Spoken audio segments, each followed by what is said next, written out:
Hello, Dozers! I'm back with a new comic review. I'm going to be talking about Action Comics #1 by Grant Morrison and Rags Morales, part of the big DC reboot thing all you kids are talking about these days. And of course, it's brought to you by my own comic book.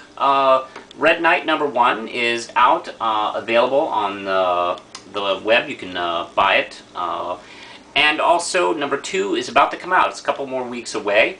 Now, I know I did a pledge drive recently that didn't go through, but I am planning a second one, and it hasn't affected issue 2. So that will be coming out at the end of this month. Keep posted on the Facebook page, and also here. I'll be talking about when it's ready. But until then, if you want to get caught up, you can buy Red Knight #1. Just pretend it's a new 52 right there. It's the same thing. Anyway, oh, by the way, this is $3 and $2 for shipping in the country, and $3 for shipping international. But hey, this is what you're interested in. It's Action Comics #1 by Mr. Grant Morrison. Now he's taking a similar approach by going back in time to tell Superman's history and origin, how he became Superman, much like the John Byrne Man of Steel origin miniseries. Let's see, because the way they did it was, they told his backstory, and then the rest of the series kind of took place, in the present. So there was like this kind of time difference.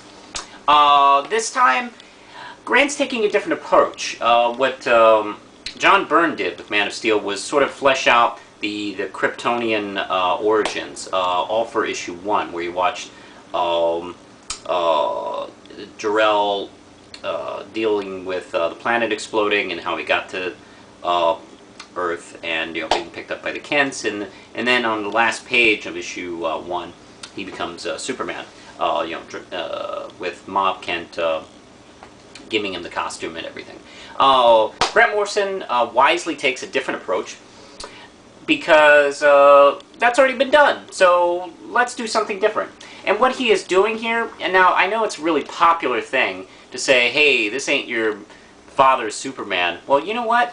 This is your great-grandfather's Superman, because Grant Morrison is taking like a more older approach for the character, like the way he actually appears in the original Action Comics #1, where his powers are played down. They're not so, godlike to the point where, he's Dragon Ball Z or something like that.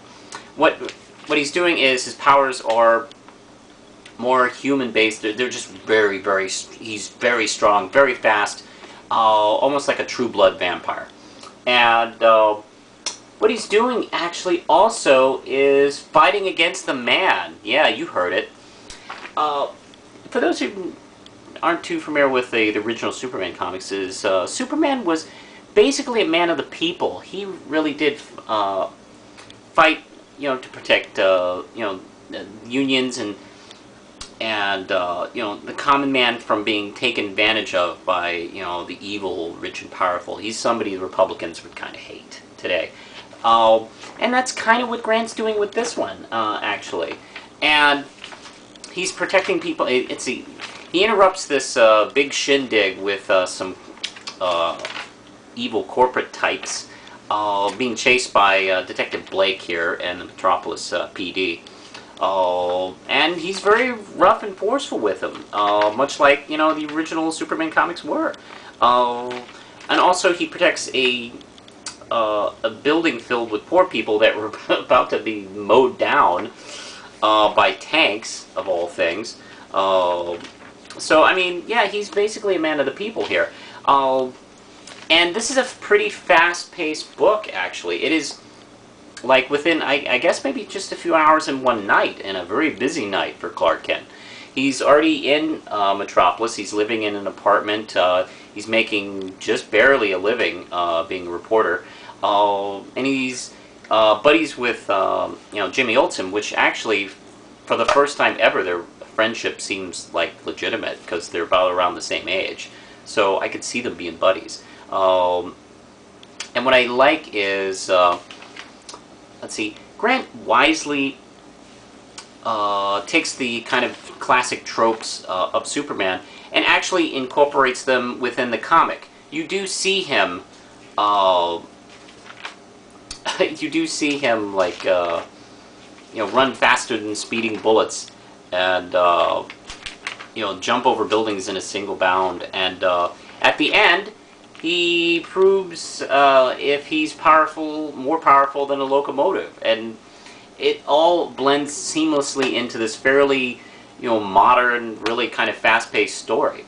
I also enjoy the art as well. Rags does a good kind of blending of classic comic looks as well as believable positioning and characters. I always enjoy his work. Actually, I've been a fan of his since Identity Crisis, I think. And good lord, what a good job! I mean, all the fight scenes are just fantastically done.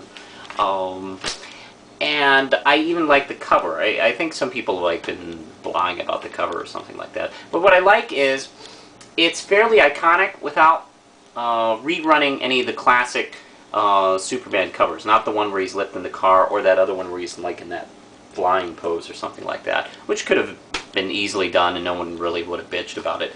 But he tried to design his own look. And also, if you take a peek here, if you look at the numbers on the police cars, these two cars running together, you can see it says 1938. It's kind of clever there.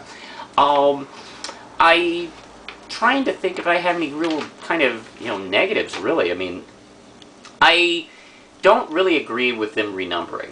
That's just it. That's not any fault of Grant Morrison's. I'm sure that was not his decision. But I really do think it was a mistake.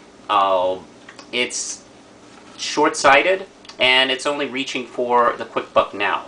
All you had to do was just turn out a really good book. You didn't have to renumber this. This could have been, what, 907 or whatever it is, and I think we all would have kind of been able to figure out to pick it up. I don't know. That's just me.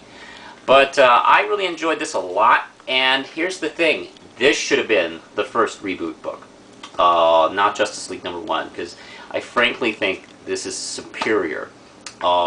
It's so good, actually. I'm rethinking my Justice League review of maybe taking a RAM chip away from it. Maybe that should have been a 3 RAM chip book instead. But I made the video, so it keeps its 4 RAM chips. But if I read this first, Justice League 1 would probably be 3 RAM chips. But this is 5 RAM chips. I enjoyed this quite a bit. It's a really good start. I was going to just pick up Action Comics #1 and just kind of see what I felt like. So, I don't know. Maybe I might keep buying this. I liked it a lot, so push the button, Lindsay.